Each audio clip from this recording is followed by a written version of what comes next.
Hello, I am Bentham and welcome back to Factorio Towns, where in the previous episode we gave the new ammo town the name of Forton, which, by the way, was suggested by Rodon265, as I forgot to mention in the last episode. We also set up the smelting of copper and steel, and today we're going to set up the actual ammo assembly and see about getting it delivered to the rest of the town. So there are quite a few biter bases around that look a little too close for comfort that I'd like to deal with first, so we'll see how far we get.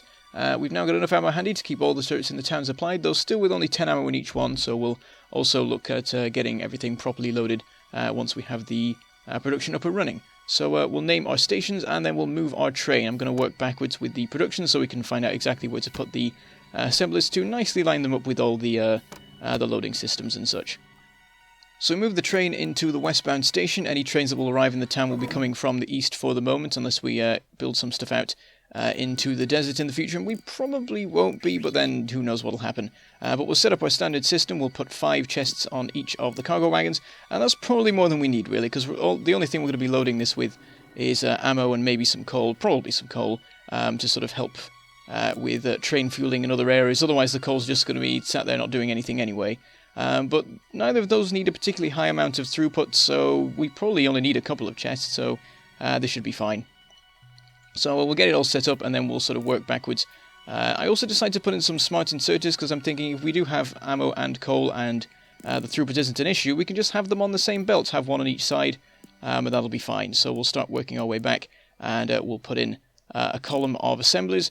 We'll make sure not to go too crazy for the moment because of course there's pollution and many biter bases around, including some that are within sight of the town. So we'll be careful what we do. We'll not introduce anything in too large an amount at once.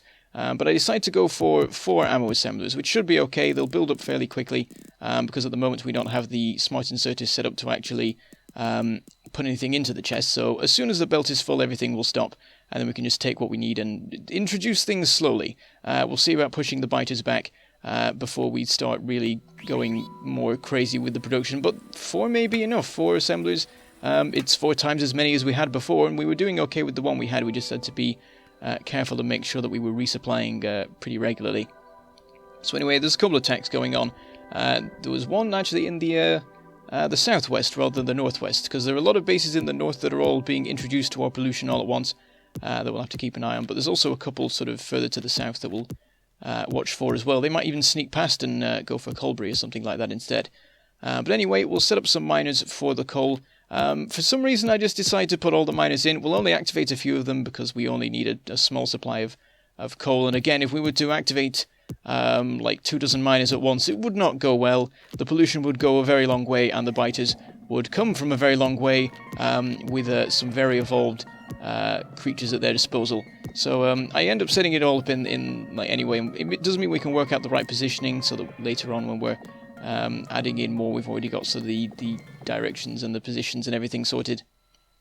But we'll just put a substation in the corner, power 3 of them, and then at some point we'll see about hooking that up to the line and working out how we're going to arrange anything. I'm thinking that we just have one single train that goes from this town to every other town, because with throughput not being an issue, that should be fine. It can just make sure that it's well stocked, and it'll probably be able to get to every single town and supply them all as needed. Though of course there will be some initial issues as the system fills up, and certain towns end up hogging all of the ammo, but that shouldn't be a problem. We've been relying entirely on manual loading so far, and I'm thinking of switching like the towns one by one to an automatic system as we have the time and such. But anyway, we've got a nice build up of ammo now, so I start gathering some, and I also check up on the tank. It needs a bit of refueling, and then we'll hop on board and we'll see about dealing with some of the biters. There's one that, as I've said, is in sight, so we'll go straight for that one. It's fairly easy to deal with because there are only spawners there, so shouldn't be too much of a problem. And if we do need to run away because of sudden angry waves of biters or running out of ammo, we don't have far to run. Also, it turns out there's actually some alien artifacts here from a previous attack. I think this base might have been here before, and we just dealt with some that were sort of on the edge of it or something. Or maybe it was a base that we completely destroyed. I guess there must have been something in range, otherwise we would have picked up the remaining artifacts at the time. But anyway, it's pretty easy to deal with. We can go in one go and take it out with some turrets helping back us up from the biters that actually reached the tank. But that was alright, and we will carry on. There's another one to the south of our current position, and this one is a little bit better defended. There are some worms as well. Unfortunately, nightfall occurs as we approach, but we should be alright. We'll use our usual tactic of slowly advancing with turrets, and you can't really go wrong with that as long as you don't crash into everything, which can be a danger. If you hit too many things at once, you can suddenly slow down to pretty much a crawl, and I've had that before. I've had that in, I think in Railworld, where I just I hit too many biters on a particular pass, stopped dead, and it went very wrong from there. But anyway, this particular base has 3 large worms, which means that every time I do a pass, pretty much I have to come back and repair, because I've taken like a third of the, well, between a third and half of the tank's health, which is, you know, I mean, it'd probably be fine to go in again, but it's always better to be safe and go back in at full health. And it also means the next time around you can stay a bit longer and take a few more things out before you have to run away again. Anyway, on one more pass, we take out one of the big worms and the remaining little small worm that had invaded our turret so far, and then we can just take out the remaining 2 with one more run. So yeah, we went through quite a lot of repair packs there, practically more than we did with bullets, but that'll be fine. Just some circuits and gears, and we can build those on the fly pretty much. And I was going to go back, but I did spot that there's one more tiny base just by the lake that looks like it won't be too difficult to deal with. We still have a fair bit of ammo left, so I decided to just quickly run over there and deal with it, because it would be quite annoying if that went and spawned a huge new base where the old bases I just destroyed were. So we'll advance here. The weird diagonal advance we got going here because we couldn't really do anything else. But this one turns out to be easy. We just drive in and take them out. So we didn't even need the turrets, but it is of course always good to have those as an emergency backup should they be needed. So now we'll make our way back over to Forton. We'll do a bit more work with the ammo, I guess, and then we'll see about going back home, because we could do with resupplying again on some basic materials. Though we do have steel and copper being supplied in Forton itself at this point, so we can gather it from there. But also there have been some attacks going on down by Chipton that I would like to see about dealing with. So anyway, there's a bunch more ammo. We'll gather all that up to help with the resupplying. And then we will do a little bit of messing around. I start crafting a smart inserter before I remember that I actually already put them in place, so I can just set them up. I decided to set one of them as loading. That way we'll have a little bit of a supply that we can gather from. And it'll let the production go a little bit more. At the moment it seems like the furnaces are going alright. Earlier on the copper furnaces ran out, but well, they didn't run out entirely, but there wasn't enough of a supply. There were only 3 miners for 4 furnaces, which I should have seen coming, because that's what I set up. But I did have a handy chest full of copper that I could siphon off of for the moment. But it also seems like the 4 ammo assemblers are using up materials faster than the sets of 4 furnaces are producing them, so that suggests that we probably can manage something like 6 ammo assemblers, or maybe 7, once we have all 8 of the furnaces going. But that should be fine. I imagine there'll be more than enough ammo to keep everything supplied. But then again, you never know what's going to happen. We might end up going into proper fortress mode and having the entirety of the county walled off and patrolled by guns. It depends essentially on whether we go for efficiency modules or not, which at the moment I'm thinking of doing, just because all this dealing with biters is taking away from time that we could spend developing the towns, which is the cool thing that we're trying to do.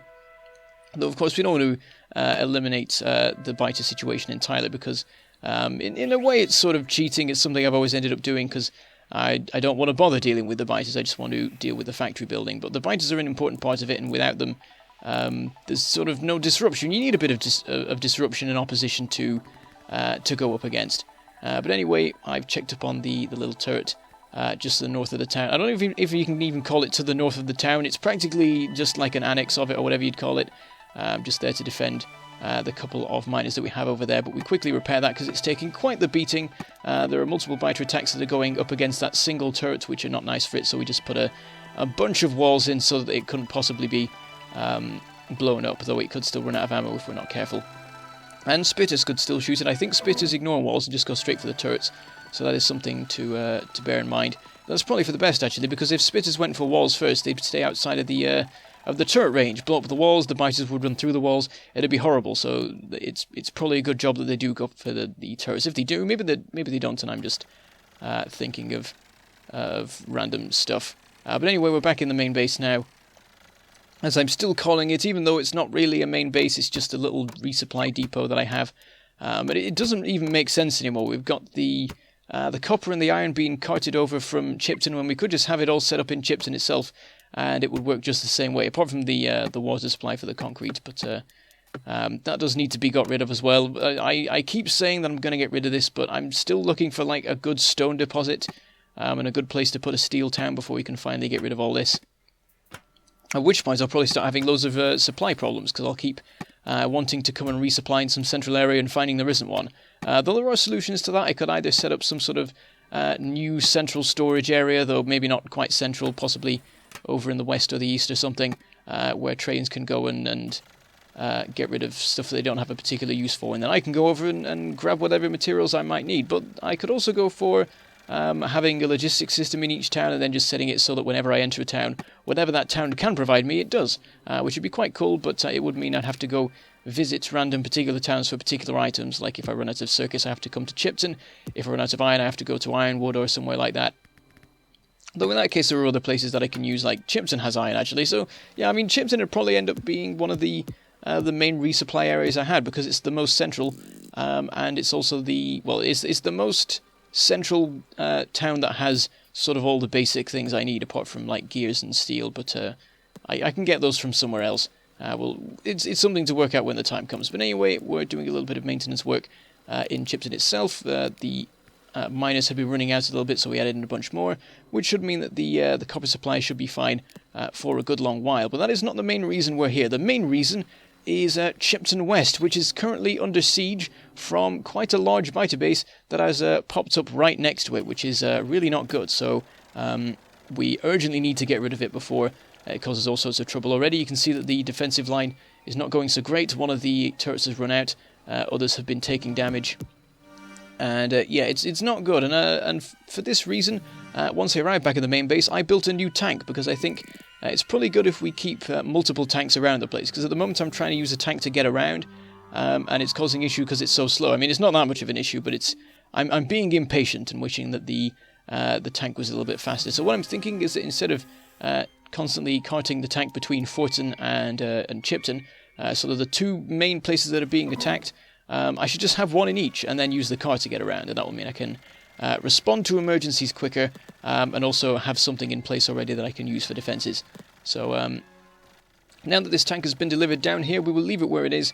We'll take the car back up to Forton and build a tank up there for defensive purposes. So anyway, we'll start attacking this base now. And it's quite a powerful one, actually. There are quite a lot of large biters and spitters, as you can see there. They actually managed to take out one of my defensive pairs of turrets there. The reason being, I think, that, well, sort of attacking pairs of turrets more for this particular way of using them. But yes, what happened was they had built up an attack force that was pretty much ready to attack, as far as I can tell.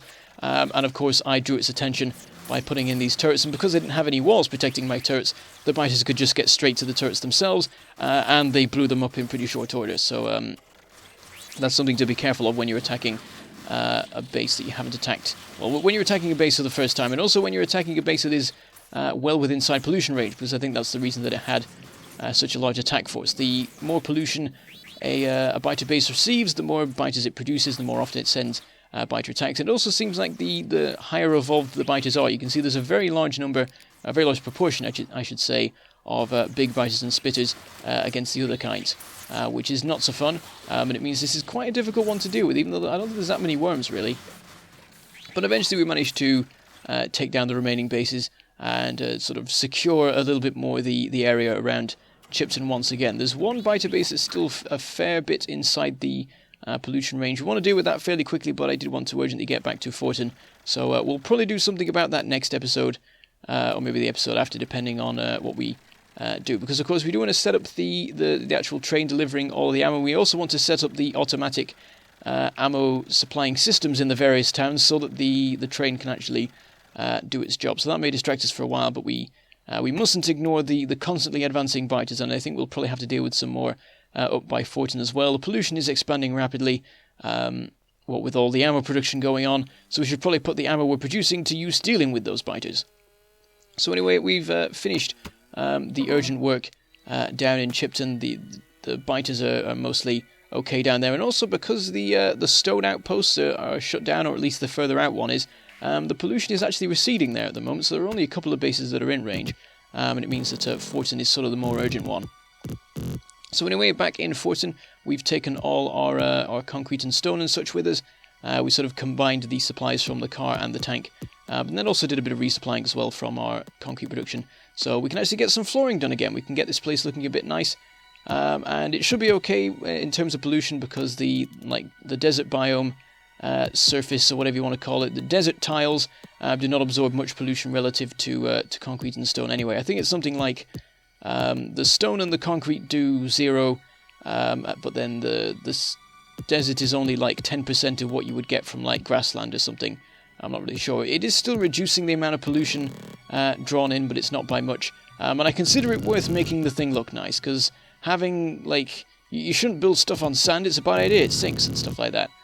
Which I probably said before, but yes, we'll put some nice concreting in, we'll put in our usual setup for the platforms and stuff like that, and we'll see how far we can get with that. I'm not sure if we have enough material to actually get the full thing covered, but we'll find out anyway. We've got sort of the basic bit of the covering sorted there. We've got the main platform and the area around it, and we're sort of getting up to the bit where we'd be concreting the actual deposits, which is where it starts to look a bit weird. But yes, now I'm going to start working on the guns. First of all, I take out all the ammo because I want to put in some proper supplies now. We had 10 in each. We want to get it up to 25 in each because then there'll be enough to...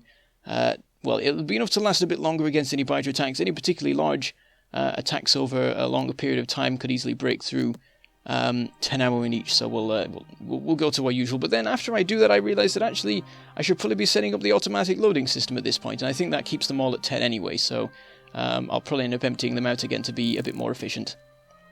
But we'll start looking at how we want to set it up. I did a bit of messing about with the spacing of the turrets because I have a bit of an idea. The thing is, because I'm sort of retroactively coming up with this idea, the towns that I've set up so far will not have things set up right. The guns will be not positioned sort of far out enough from the contents of the town for there to be enough room, because of course we'll need room for the belt and the inserters. So instead of having them running along behind the guns, which would cause all sorts of issues with all the buildings and the deposits and such in the towns that we've already set up. Instead, I'm going to have it run underneath all of the turrets. And as long as the turrets have a spacing of 3 blocks between them, we'll have enough room for the underground belts and the inserters to load them in. And in this way, we should make sure that we don't have any trouble with the contents of the town getting in the way of the belts, unless I've tried to be really efficient in terms of space in certain places, which I'm a little bit concerned I have been, but we'll find some way to work around it. And there is also the issue of the corners where things get a little bit messy. We can't just carry on going underground, because then we'd end up outside the town, which wouldn't exactly work. When I set up my sort of basic testing on the it was the most attacked area, I think, of Forton. It's probably the north now, but it was easier to do the west bit here, and also it's good because while the turrets aren't loaded, it's good that there aren't any biters constantly attacking the place and causing all sorts of issues. But yes, we also get the coal hooked up to the line, and we use some burner inserters because that should mean that whenever, if for whatever reason the power went out, say the biters blew up the one of the power supplying power poles, that's a lot of alliteration, which is my favourite thing with titles. But yes, it'll mean that whenever the power runs out, if the power runs out, the system will still be able to load itself, because of course burner inserters, all they require is coal. We happen to have coal on the belt with the ammo anyway, so it seemed like a good idea. So we'll make sure that as long as there is still some ammo left on the belt, we'll be able to get it into the guns and keep them firing while I run and try and fix everything that's exploded, because the biters have got a little bit too angry. Anyway, I do a little bit of fixing on the copper supply because, of course, the chest ran out, and also one of the miners ran out as well. So we've got a couple of patches of the main deposit being mined now, and I also sort of position them such to help clear out the space where we're going to be putting the underground belts later. I don't think it matters, but it's always good to sort of get more of a clear area in case we need to do a bit of messing about, like with the corners and such. So we've now got a bit more coal and a bit more ammo on the line, and we've got all of the turrets being loaded automatically, and all of the burner inserters are properly supplied with coal. So now all we need to do is expand this to the rest of the town, and then all the other towns as well, and we'll have a completely self-sufficient defensive system, apart from things getting blown up, which we can always implement some logistic spots for, so that should be good. So I think we'll finish off the episode with a little bit more flooring. We've got plenty more stone and concrete left at the moment in the car. I imagine we'll probably have some stone crisis later on, because already we saw that one of the like the larger of the two stone towns was already pretty much out of ore when we, well, not ore because it's just stone, which really you should be able to just gather from anywhere. But yes, it was nearly out of stone when we were last there, so we might be having some trouble fairly soon already, and having to once again try and look for a new town. But anyway, I shall say goodbye. Thank you for watching, and I shall see you next time.